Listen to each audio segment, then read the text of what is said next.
మళ్ళీ మళ్ళీ చెప్తున్నా, మీరు ఏ గొడవల్లో ఇన్వాల్వ్ కానంతసేపు మీ జోలికి నేను రాను, మీ ఊసు కూడా ఎత్తను. ఎవరైనా ఎత్తానా? ఎవరైనా గొడవలో ఇన్వాల్వ్ కాకపోతే మీ జోలికి వచ్చానా నేను? ఏ పాపం తెలియకుండా నన్ను తీసుకొచ్చేసా అన్నాడు ఒకరు చెయ్యొద్దని. కానీ గొడవ ఆడితే మాత్రం వదిలేదు లేదు, 100% యాక్షన్ తీసుకుంటాం, తీసుకెళ్ళి జైల్లో పడేస్తాం. అలా గొడవ ఆడి లేదంటే గ్రూపులు మెయింటైన్ చేసి జైలుకి వెళ్ళి వచ్చిన వాళ్ళు కూడా మీలో ఉన్నారా లేదా? ఇప్పుడు ఆల్రెడీ కొంతమంది జైల్లో ఉన్నారు. అవునా? మీ యాటిట్యూడ్, మీ ఆలోచన మార్చుకోండి. పద్దాక పోలీస్ స్టేషన్కి రావడం, పోలీస్ స్టేషన్ లో అటెండెన్స్ తీసుకోవడం మంచిదా? ఇది అంతా మీలాగా ఉన్నావు బయట? మీలా లేవు కదా. అంతా బయట ఎలా ఉన్నావు? మంచిగా ఉన్నావు కదా.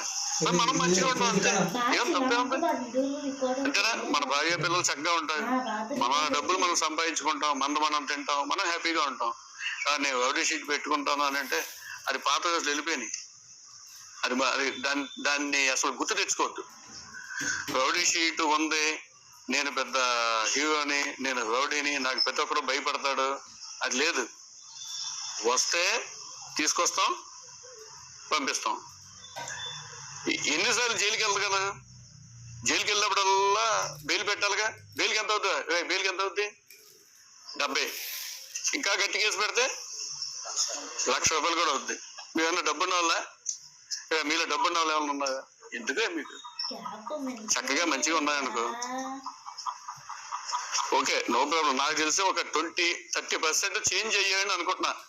అయిందా? చేంజ్ వచ్చిందా? ఇంకా కంప్లీట్ మారిపోవాలా అంటే, సార్ మేము బాగున్నాము, మేము కాకుండా ఇది ఇలా మేము కాదు, ఇంకొకటి ఎవడో ఎదో ఉన్నాడు, ఆయన వదిలేసి మా వెంట పడుతున్నాయని సార్ మీకు అనిపించవచ్చు. అలాంటిది ఏమన్నా ఉంటే నాకు చెప్పండి, నేను యాక్షన్ తీసుకుంటా. ఎదవలు ఉంటారు కదా, ఎదవలు ఏం వదలాల్సిన పని లేదు. మేము మంచిగా ఉంటున్నాం సార్, ఏ గొడవల్లో ఉంటాలేదని అంటే మీకు వస్తూనే ఒక ఆఫర్ ఇచ్చా. ఏంటది? మీకు ఒక ఆఫర్ ఇచ్చాను. ఏంటి? ఇది ఇప్పుడు మంచిగా ఉంటే డిసెంబర్ నెల దాకా జాగ్రత్తగా ఉండి పద్ధతిగా ఉంటే షీట్లు నేనే క్లోజ్ చేస్తా. మంచిగా ఉండకపోతే నేనే జైలుకి పంపిస్తా.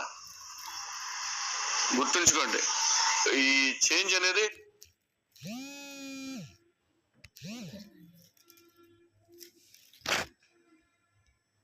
మంచిగా ఉండాలా. ఈ జనాలు తగ్గాల. ఎలా తగ్గాలి? షీట్లు క్లోజ్ చేయించుకొని. అంటే షీట్ క్లోజ్ చేయాలంటే ఎలా ఉండాలి? మంచిగా ఉండాలా, జాగ్రత్తగా ఉండాలా, గొడవల్లో ఇన్వాల్వ్ కాకూడదు, బార్ షాపుల దగ్గరికి వెళ్ళకూడదు, వెళ్ళినా జాగ్రత్తగా ఉండాలా. మనం ఇంకా 10 మందికి